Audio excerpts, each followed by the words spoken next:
हमारे साथ बातचीत के लिए इस वक्त बलिया लोकसभा सीट से सांसद सनातन पांडे जी हैं, वाराणसी में मौजूद हैं। हम उनसे बातचीत करेंगे। वाराणसी में आप आए हैं, बाबा काशी विश्वनाथ मंदिर में दर्शन पूजन भी करेंगे। बलिया से आप इस बार चुनाव लड़े हैं। बलिया की अगर बात करें तो पिछले 2 बार जो है वहाँ पे वीरेंद्र सिंह मस्त ने चुनाव जीता था। क्या प्राथमिकता रहेगी, आपको जनता ने चुना है वहाँ से? बलिया में जो भी अधूरे काम है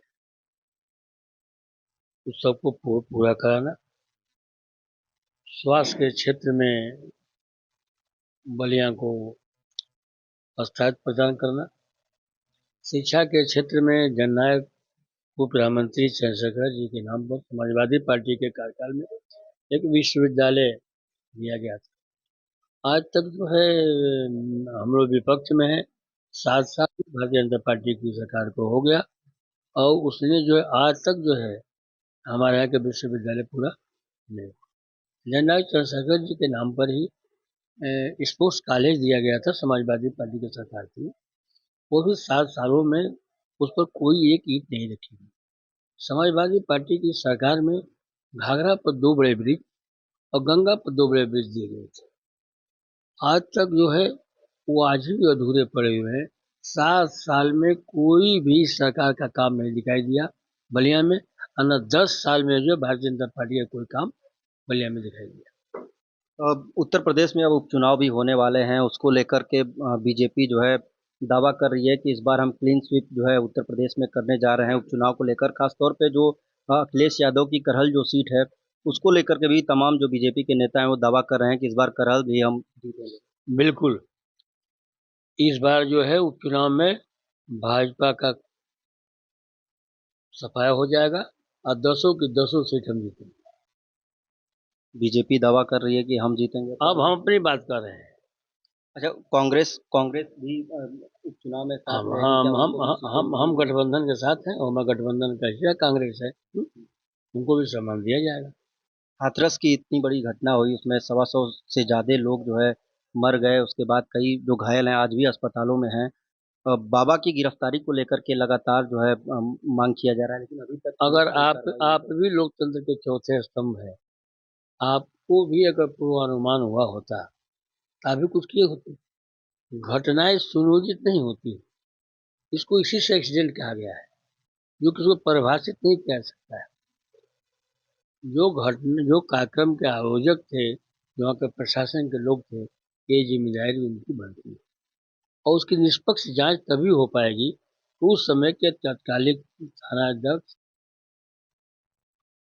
उप पुलिस निरीक्षक, वहाँ के जिलाधिकारी, वहाँ के एसएसपी को हटाकर इसकी जांच कराई जाए, तभी वो जांच जो है स्पष्ट होगी और clear होगी।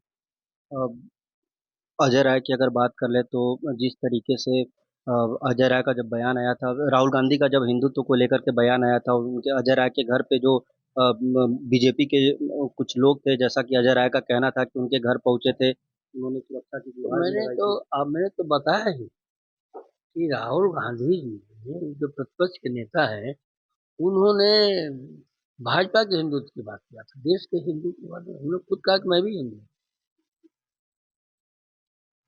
उपचुनाव उपचुनाव में आप कह रहे हैं कि 10 की 10 सीट जो है इंडिया गठबंधन के लोग ही जीतेंगे। मैं अभी कर रहा हूँ और हम जीतेंगे भी। और हम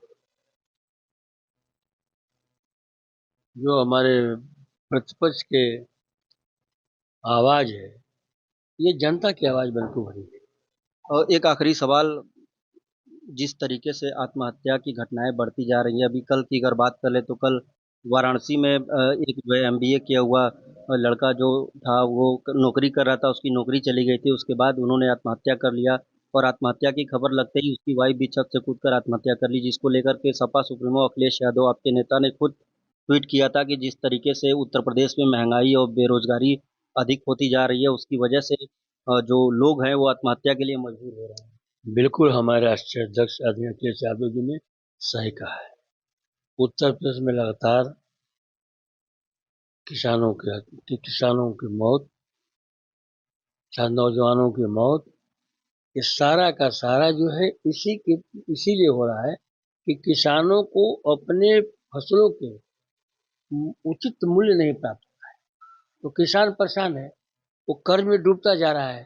तो किसान परेशान होगा और कोई राहत को बात दिखाई नहीं देगी तो उस आत्महत्या ही करेगा। जब इस देश का नौजवान बड़ी आशा भरी निगाहों से 2014 में भारतीय जनता पार्टी को देखा था कि इन्होंने अपने मैनिफेस्टो में लेकर के आए थे कि हम प्रत्येक साल 2 करोड़ लोगों को रोजगार देने का काम करेंगे और किसानों को उसका उचित मूल्य देने का काम करेंगे। देश में तमाम खाते खुलवाए गए इसलिए कि जो विदेश का काला धन विदेश में पड़ा हुआ है उसको हिंदुस्तान में वापस लाएंगे और सबको 15-15 लाख रुपया बांटेंगे और जिनके पैर में चप्पल है उनको हवाई जहाज की सैर के आने की बात कही गई। तो 10 साल में जो है यहाँ के बेरोजगार जो है उनके साथ न्याय नहीं। रोजगार मांगने पर पकौड़ी बनाने की बात की गई। तो जो रोजगार जो है नौजवान हमारा जो है जान रहा है कि हमारा भविष्य अंधकारमय है और रोज की जीविका को भी चलाने भर कर उसके पास नहीं है तो आत्महत्या नहीं करेगा। इस आत्महत्या के सीधे सीधे जिम्मेदार उत्तर प्रदेश सरकार और केंद्र की सरकार है। एक आखिरी सवाल, ओम प्रकाश राजभर के विधायक हैं बेदी राम, वहां से कहाँ पहुंच गए अब बेदी राम की चर्चा करने लगे। ये इस जो है नीट परीक्षा जो लीकेज की बात हुई वो संपूर्ण रूप से जो है केंद्र सरकार जिम्मेदार है।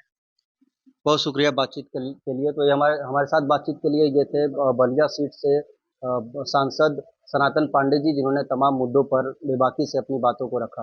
वाराणसी